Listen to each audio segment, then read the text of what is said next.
I know it's been 2 months. Shut up. It's life priorities. Now, there are a lot of good that came out of Rockstar Games, the Grand Theft Auto series, the other franchises, and the fact that Mr. Boss for the win can actually make a fucking good, decent video. This is a spoiler warning only for Red Dead Redemption 1, not really for Red Dead Redemption 2. So if you don't want to be spoiled, then don't watch this video. Anyways, enjoy. Now, if you don't know the story of Red Dead Redemption 1, it's about John Marston, the former outlaw, trying to kill all members of his gang to save his family from the federal government. This is talking about chapter 1, the New Austin chapter, where it focuses on John Marston trying to look for Bill Williamson, who, if you don't know, is depicted as a fucking idiot. You always was a traitor! You bastard orphan! And you always was a dumb inbred hick! Esta noche duermo en tu cama, cabrón.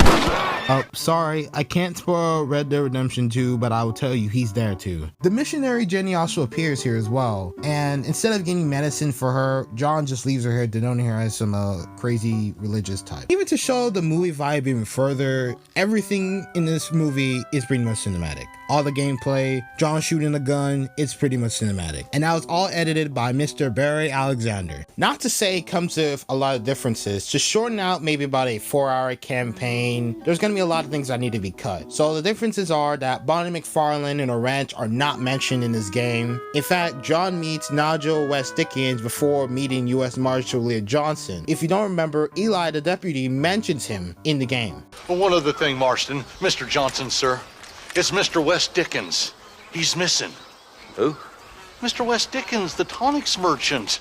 He was due in town last week. Oh, the narcotic and bat piss salesman. They only show the second cutscene of Bill and John meet, not the first one, where one of Bill's men shoots John. In the short film, John does not even meet Irish, but apparently he appears in the last cutscene of the assault on Fort Mercer, so it's also not explained how John got that goddamn Gatling gun. In the game, Seth Briers, the crazed treasure hunter, says that the treasure is in Tumbleweed, somewhere in a mansion, but in the short film, he says that the treasure is in Fort Mercer. Can't wait to get my hands on these! Find someplace quiet near Tumbleweed. I got a feeling the treasure's around there somewhere. Odd Fellows Rest. It's in Odd Fellows Rest. At Fort Mercer? Yes. In fact, the environment uses the mansion from Tumbleweed into the short film. Now, even due those differences, I still do recommend watching the film if you've already played the game. And yes, I know it comes from IGN and they're not the most credible of people. By 1999, Silent Hill was keeping the nightmare of mansion crawling alive, sending poor Harry Mason into a scary house after his missing sister.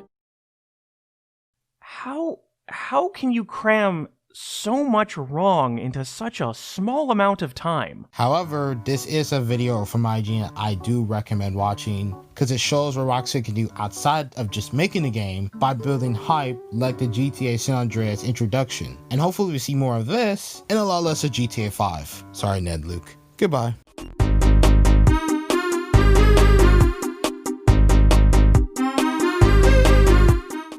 We eat berries and mushrooms, you fool! But we did. Now none of us are left. Some maniac's been murdering us. I'm the last of my kind. We've lived in these hills 1,000 years. You eat babies.